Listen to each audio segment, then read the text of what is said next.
call the meeting to order at 9:16. If everyone would say your name for the record. Karen Nelson, Deputy City Manager. Chris Ambrosio, City Attorney. AJ Soto, Budget Officer. Elise Bursch, Legal Assistant. Keith Brown, FOP 17. Steve Amos, FOP Staff Rep. David Coville, President, Lodge 17, Internal Order of Things. Thank you. So it's been a little while. I am hoping you guys have some proposals for us today. We do. Okay, great. We do have just 2 or 3 very small cleanup items, housekeeping really, on some articles that we've already TA'd. But if y'all wouldn't mind, can we start with that and just go ahead and get that out of the way?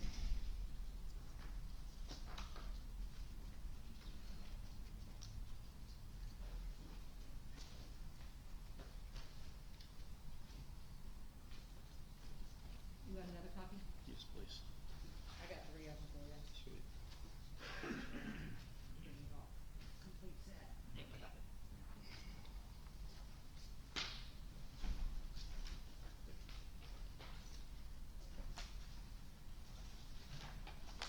On Article 11, I know that we have not yet TA'd that article, but we did want to add some additional language to our proposal. Last time we brought you a proposal that said time missed due to an injury in the line of duty. That was to incorporate the MOU that we had already agreed upon. We would like to also add to that, or an illness that is compensable under workers' compensation. We talked about that a little bit. We all, I think, agreed that it would be implied, but we want to make sure that it's explicit in the language. On Article 20, annual leave, we TA'd on 9-2.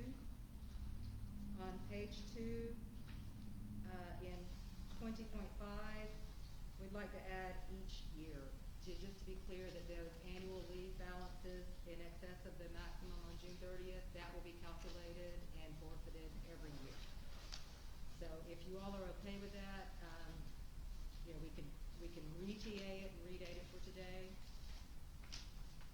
Article 22, we're only adding President's Day, which was adopted by the council in October, I think. So, and that we also TA'd on 9-2, but the copy that we TA'd did not have President's Day included in it. We discussed it at the table. So this is just a copy for your records that does have President's Day included. So Steve, do you want to TA these, or do you want to talk about them, or? Yes, ma'am. I'd like to talk to them a couple of minutes about Sure. at least Article 11. Okay.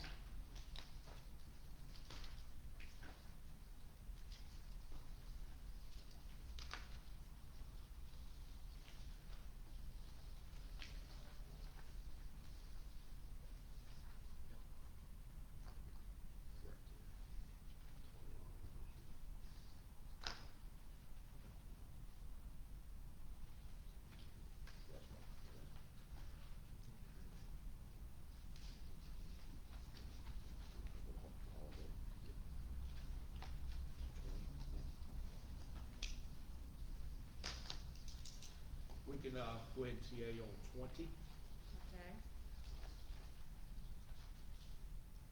and 22 holidays. Okay. We have some stuff we want to talk about Article 11.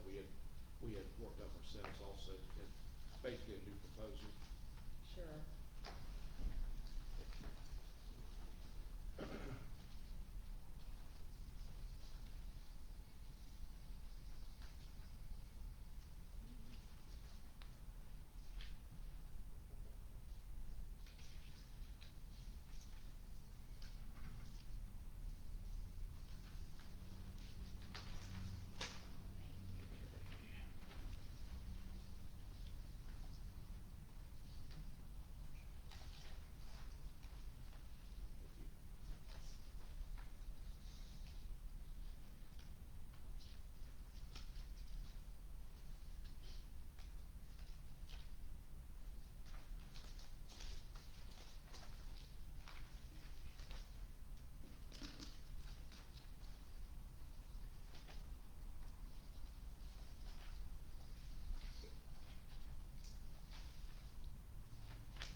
go on to Article 11 now, Karen. Sure.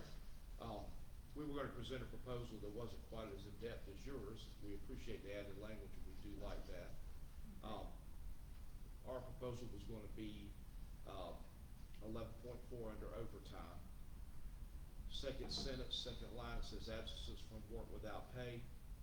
We were going to strike and sick leave as far as the calculation goes for, calculating the overtime as being a deficit. Okay. That was gonna be our, we could So obviously your take proposal yours. would then be this one that I just presented to you with sick and sick leave struck? Correct, if we could just add that, that would be our proposal. Okay.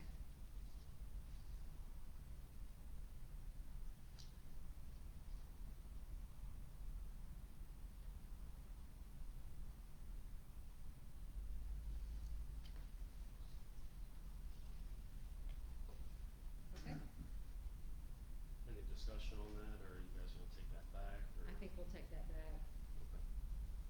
A couple weeks ago, we got an email from the chief of police sent out to all the police officers that said, requesting volunteers to work at the Atlantic Beach Police Department due to a significant staffing shortage they were having.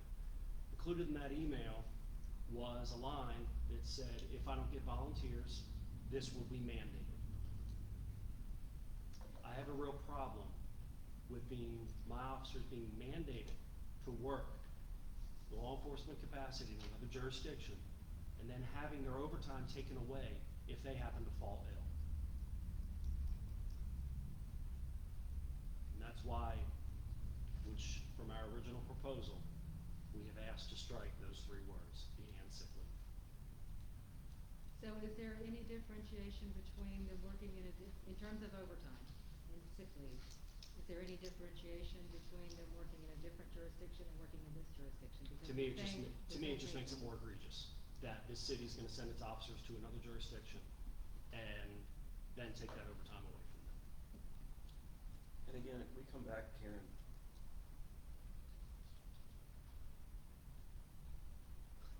we work overtime. Some of it's voluntary, some of it's not. You catch that late call at 2:30 in the morning, you're supposed to get off at 3, whatever, okay? Officers are coming to work sick because they don't wanna lose their overtime. Right? You take this provision out, those three words, they're gonna be more apt to take their sick time because they know they're not gonna lose their overtime that they've worked. Alright? I've done it. A lot of other people have done it. I'm sitting on 10, 15 hours of overtime. I'm coming to work. Alright? So it's a quality of life thing. They've got the sick time, they don't wanna take it because they don't wanna lose their overtime. Those three words are gone, people are gonna take their sick time. They're gonna stay home and get better. And also, there's procedures and policies in place at Jack's Beach and at every agency that is very strict on sick leave and the abuses of sick leave and what constitutes it, taking it on your days off, taking it after a long string of overtime. Yeah, any of those things are there for these supervisors to watch.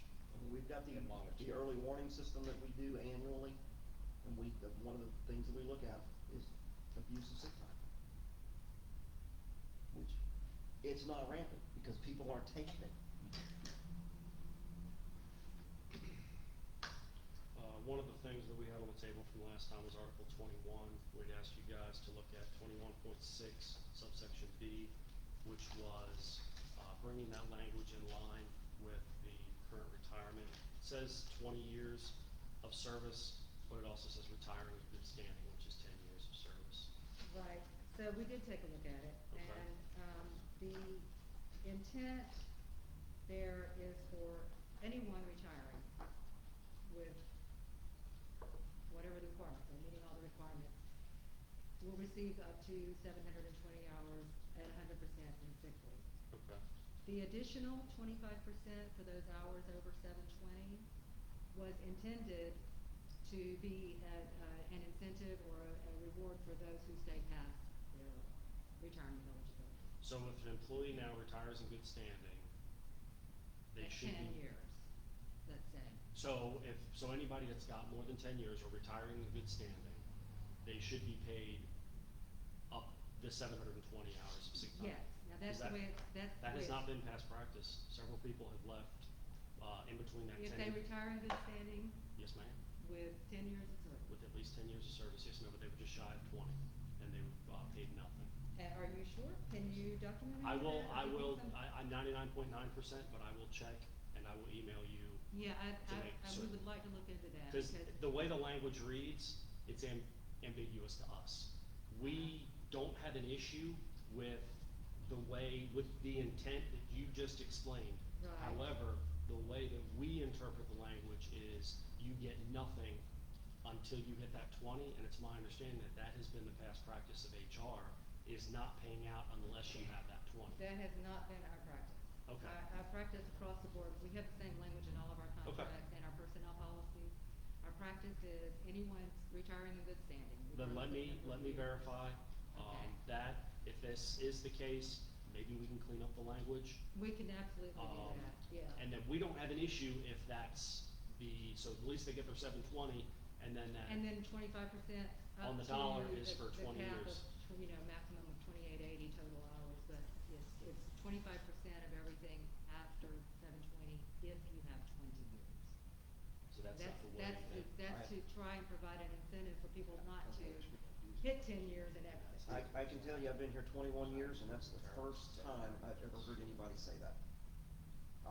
We've always worked under the pretense that your sick time sellback was for 20 years or more, period. I can assure you that's not what we've been practicing, but if you.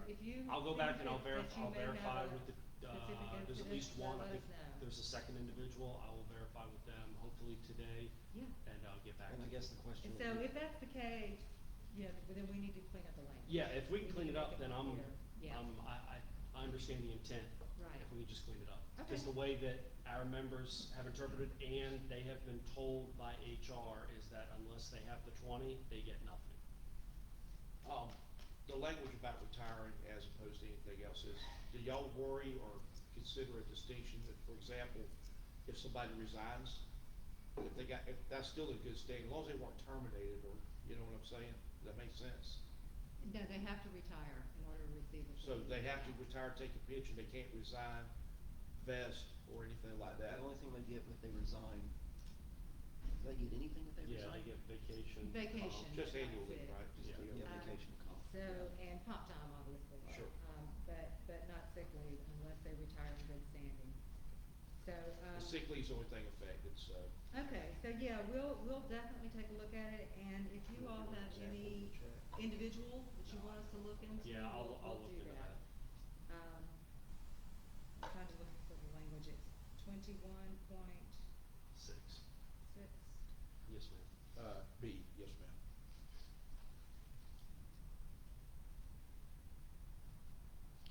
Yeah, payment of 720 hours will be made to any employee retiring under the city's pension plan and to a beneficiary upon death of an employee. And then an additional payment of sick leave is paid to an retiring employee who has 20 years or more. And that's 25% additional.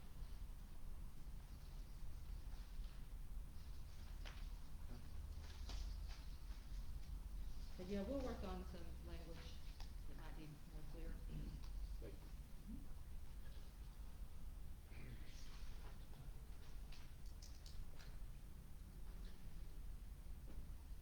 Good, good, more, please. Let's see what these are. It's a retirement incentive for just. Beyond the 10 years, yeah. Our only concern is that, if we have somebody who gets into this job, let's say 30 years old, get out at 50, they're still 5 years shy of retirement, but they're all in good standing, and they just decided that this profession has done beat the life out of them physically, emotionally, and mentally, and they decide to, maybe explore another career or whatever, that they kind of leave that on the table. Let me check with HR. Because that's not and- technically a now they're. If they're vested and they defer, I will check with HR because,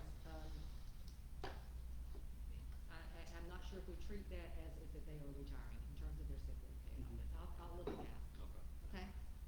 So that's really the only other I guess it's exception. more for If they clarification. vest or they defer their retirement, they're retired, for our purposes, you know. And if that's they're- our belief, is that Right. they're retired, however, they're vested, they have their time. They're not just not- receiving their retirement Yeah, they pay have They're out not yet. collecting. And it's So- 20 years of service. Well, let's just say 19 years, 11 months, let's just say they're. Well, even if it's 10, even if they defer with 10 years of service, they're vested and they defer, if we assume that that is the same as retirement, they would still be eligible for the 720. Correct, and that's, yeah, I guess what we're looking for. Right. Okay, so we'll look into that. Because they're technically retired, just, we'll take it later. So the one question on the, we'll go, next one we have is Article 29, retirement. Okay?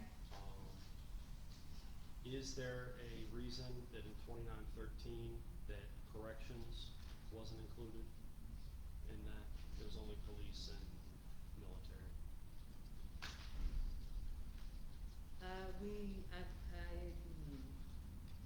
Police and military, we don't have any corrections, right? For Not prior yet. corrections, Pardon so me? prior Prior service service. as a, Prior service. as a sworn correctional officer. Let me look into that. Okay. We'll take a look at it. A lot of times they'll just use the language, such as, you know, what is statutorily defined as a law enforcement officer, which includes corrections, Which police. includes corrections? Yes, ma'am. Okay. That good? Yeah, it's just, you know, we, don't get me wrong, love the language, we think this will be a great recruitment tool for the city, especially as, I mean, if you look at our staffing right now, Travis Brown, Bill Ironman, Eric Shaughnessy, Keith Shackelford, Yvonne Santiago, Tracy Hawes. Tracy Hawes, they're all former corrections officers. even Yeah. though, And even that left, so that's why it's important that we think it be attached as well, or be inclusive, because it's a recruitment tool for the people that work in the correction system. Do y'all have examples of police departments that allow for that? Probably everybody, I mean, Jacksonville does, for example. But Jacksonville has its own pension plan specifically for corrections. But not for, yeah, but they do, but corrections transfers over when they become a police officer. For example, when I came on in 81, everybody had to work in the jail, then you transfer out to police. So when I left, my corrections pension Your time. was assumed by the police pension fund. we can try and find some. Yeah. That, Yeah, if you could. and it's more, I think, a language of, I mean, you've got Florida police officer defined, 1850216. I think that statute is broader in what it defines as, you know, sworn. And like I said, we were looking to include, cause corrections officers, they transition very well to law enforcement. Right. And we'd And love to have I that. believe as we wrote it, it doesn't apply to years of service, just retirement, correct? It doesn't increase their years of service. That's for- correct, it's a for other retirement benefit, purposes it's not than used retirement. as a, Okay. it's not used, it's used for the multiplier. Not used but for seniority or. You're just basically, you're, promotions or anything else. it's for the back end, Yeah. for the actual benefit. So if 2913 establishes an actuarial cost for each individual, and then the individual essentially foots the bill for 5 years to buy up to that 3 years of service, is there a reason why we would not open it to all of our current membership? Under the same provision? Exactly the same thing. A full actuarial buyback? Yes, ma'am. We can. Because do we, that. obviously, we have some people that, are toward the tail end of their career, that this would not be, fiscally feasible for them. He's wearing a green shirt sitting to my left. However, we have a lot of people who Yeah, I know. are within this 3 to 10 year range Mhm. that, obviously, consulting with their own financial advisor may make sense for them to take advantage of this credit.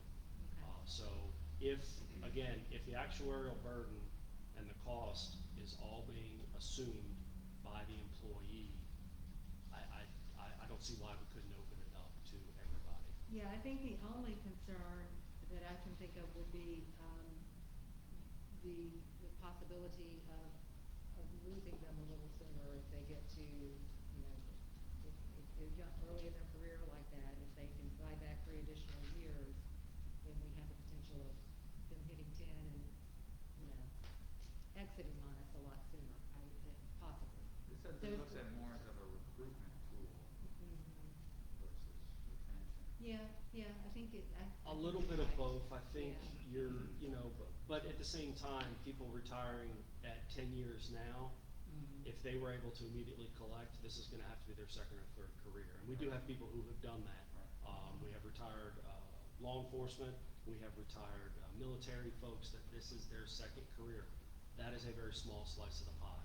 Most of the people that would take advantage of this are in likely their first 10 years of this career, and they're in for the long haul. You know, they're looking at another 15 to 20 years, with the department. Because like I said, most of our department is young. We're less than 10 years. And most of the department, this is their career, either first career or they're gonna have to push to full retirement age. And you know, it's not gonna affect everybody within the agency. Obviously, you got old folks like me that it's cost prohibitive to do it. But then you have those that have no prior service, no prior military or anything, so they're not gonna be, it's not gonna apply to them anyway, Right, so. okay, yeah, we'll take a look at it. Okay. Again, since the actual burden is being placed on the individual, I mean, if he wants to pay, you know, $120,000 a year for the next 5 years to make up his 3 at the end, hey, that's his choice.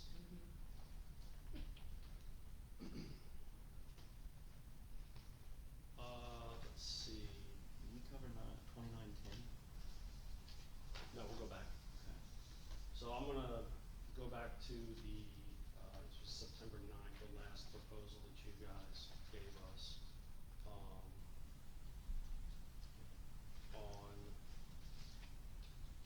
29? I'm sorry? Still on 29? Yes, ma'am. 2911, you guys, your offer was all of the chapter monies for this year. We offer half. Do you have a written proposal? Yes and no. We have, but needs some additional language for something else I'm about to go over. Instead of the word all, just change that to half of.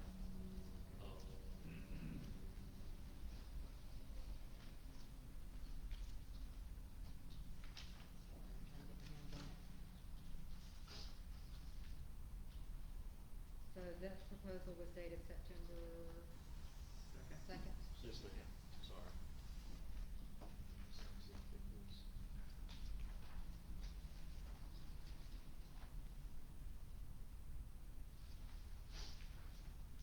And that's 2911, and Yes, you're sir. saying 50% is your proposal? Half of, yes, ma'am.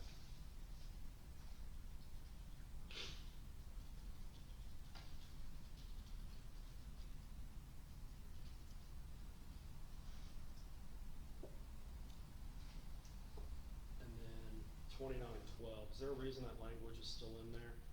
We left it in there until we got the corrected actuarial evaluation. Well, that was my next question. Yeah. Is that in there just because of the OPC with the accounting and GRS presented? Yeah, so we can go ahead and strike that. I mean, that would be our proposal, is to strike 2912. Okay. It's irrelevant at this point. Well, I didn't know if the city needed language to address. Now, it's my understanding that the money that was misallocated was just misallocated on a budgetary. It really was. As opposed to not being the city's to use to offset. No, the pension. it just was not allocated properly or stated properly in the original actuarial evaluation. That whole schedule, that, section 99-1 had to be restated. Correct. Section 99-1 doesn't exist or doesn't apply anymore, so it had to be restated to be current with the current statute. Okay. So, 29.12 does not need to be in this anymore. There is no accumulated funds, there are no accumulated funds left, and the actuarial evaluation reflects that, so we would like to strike 2912.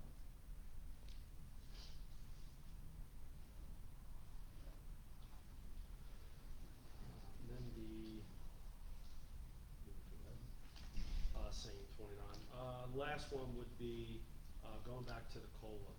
Our initial proposal for the COLA was 2%, for 10 years. And, we've modified that slightly to, benefit the actuarial, basically to lower the cost a little bit.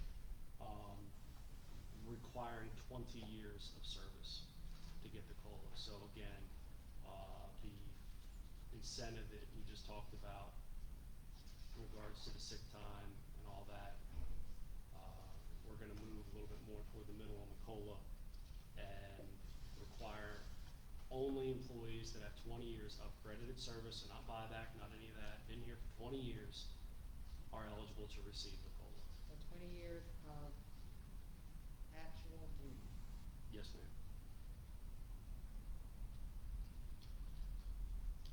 And everything else stays the same? Everything else stays the same, whereby the employee would still get, 10 years, so anybody that has more than 10 years would receive 10 years worth of credit, kind of a tier COLA, and anybody with less than 10 years would receive full credit. Again, they'd obviously have to make it to 20. I'm sorry, can you say that one more time? So basically it'd be a two-tier system. So if I have an employee now that has 15 years, 10 years, would be COLA-able, if you will, and then any future time would be applied to the COLA. So let's say at the end of the day, they work 25 years, 20 of which, the first 10, they have 5 that isn't, and then 10 a future that is, 80% of their dollar will be COLA will be applied to. We'll need to have some language to Okay. be able to consider that. Okay. It's 29, their proposal on the. It was 29, it was never, we never put any language in. Never put any language in It was there. just numbers. So, the original proposal was 2% per year for 10 years Yes, ma'am. for anyone. Anyone who retires. Anybody And- who retired. And now you're saying 2% per year for 10 years if they have 20 years of service. They have to have 20 years of service. And now tell me again how that. So the initial proposal always was, is it was basically a tiered, so you have COLA-able dollars and un-COLA-able dollars. So the first 10 years of an existing employee, a current employee's time, credited service, will be COLA-able. The first 10 years? Probably not a word, yes ma'am. COLA-able. So, COLA-able. So then anything after that time, so let's say an employee currently has 15 years. The first 10 years is, subject to a COLA, the other 5 is not. It is Okay. not because the, it's just, too big of a benefit to have So somebody. the first 10 years presumably will be the lowest paying 10 years, and those are the only 10 years that will be subject to, because the 2% COLA will be calculated only on the No, first 10 years. no, this is more a factor for current employees. It's how do we address,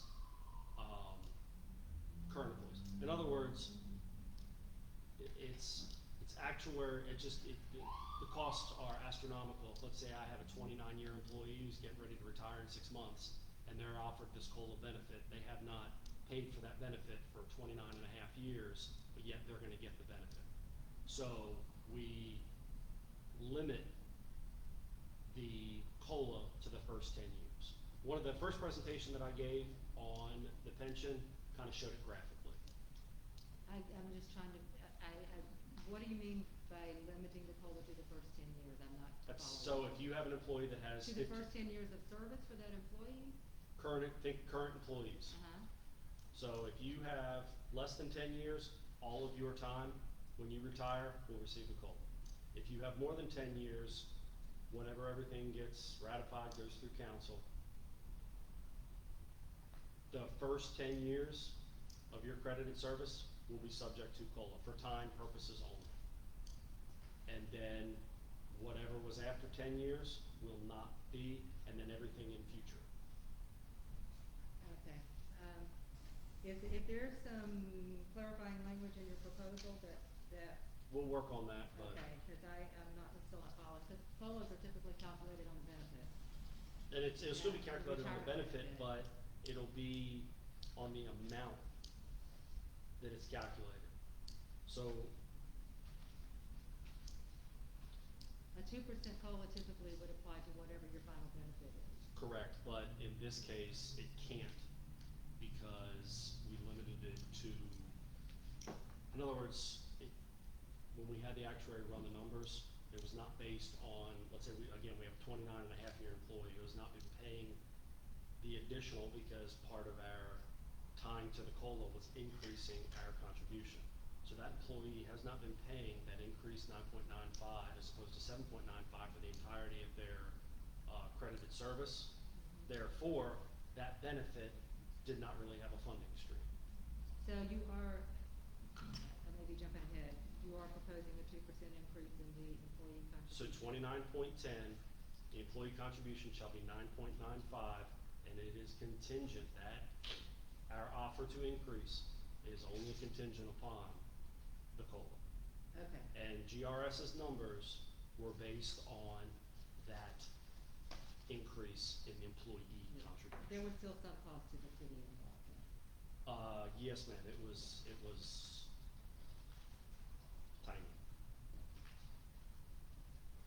Okay, we'll look at that, but I need a little bit of clarification We'll see if we can find on how language. that It was- calculation would work. Okay. And then it would be limited only to employees who are retiring with at least 20 years of service with the city of Jacksonville Beach. That is the change that we're proposing today, is to, again, when we had the actuary, and we have not had them run a second study based on this new criteria. However, we did it, when they ran the first numbers, it was any employee. So once they hit 10, they were eligible to retire and receive the COLA. We brought that down cost-wise and are requiring the employees to work 20. And the COLA would only be for the first 10 years of retirement. Correct, yes, ma'am. Right? Yes. So after So 10 from the years- first to the 10th anniversary dates. Okay. Okay. Will you guys give us, your proposed new 29-10, 2010 language? Will you be able to do that? Is that what we need, Karen? We do, I really. Yeah, but it's all, to I me, really that's, need some, that it's, needs to come with COLA language as well. Yeah, we need to understand what Right. Okay. how the calculation works, what you're proposing. Okay.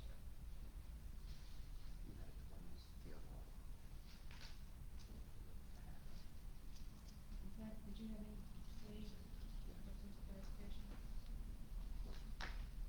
So a couple of years ago, AJ, you're familiar with the sheriff's office pension plan. When they did the pension, years ago, they ended up with a two-tiered system, where their COLA is 3% for life. They modified theirs to tie it to SSI. And if you remember, they ended up having a two-tier, for a very short time, retirement system, whereby they had certain years of credited service, received a certain rate, and then other years received a separate rate. So that's how their monthly benefit was calculated. And ours is very similar to that, to where we have dollars that are subject to a COLA or a percentage of the final benefit, and then dollars that are not subject to that benefit. And when you had this calculated, when GRS ran the numbers, they based it on that? Yes, that was one of the assumptions.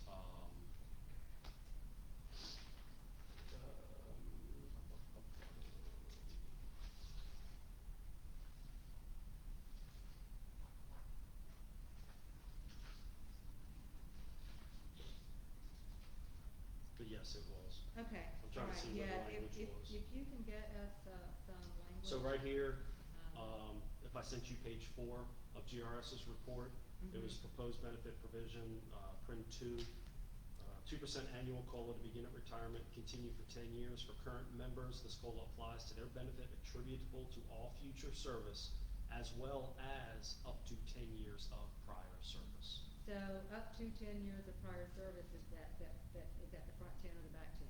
Doesn't matter, it's the, Okay, so it's not really the first 10, it would more likely be the last 10. So the calculation, You best think? 5, the calculation of best 5 last 10 is not going to change. Okay.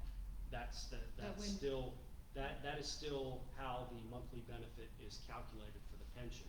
Yeah. But, again, dumb cop math, the way we had to explain it to our members was 10 years, if you have more than 10, your 10 years will be included in this benefit. But I'm thinking it would likely be the last 10, not the first 10. Yeah, the higher set of. The higher set of 10. But it's not, Because so the lower COLA, reset. the COLA is not applied to specific years. It doesn't go that much in the weeds. It is applied to the benefit itself. You Now, mean I understand 2% is applied to the benefit itself, but if you're splitting the benefit into this portion is subject to the COLA and this portion is not, that's based on dollars.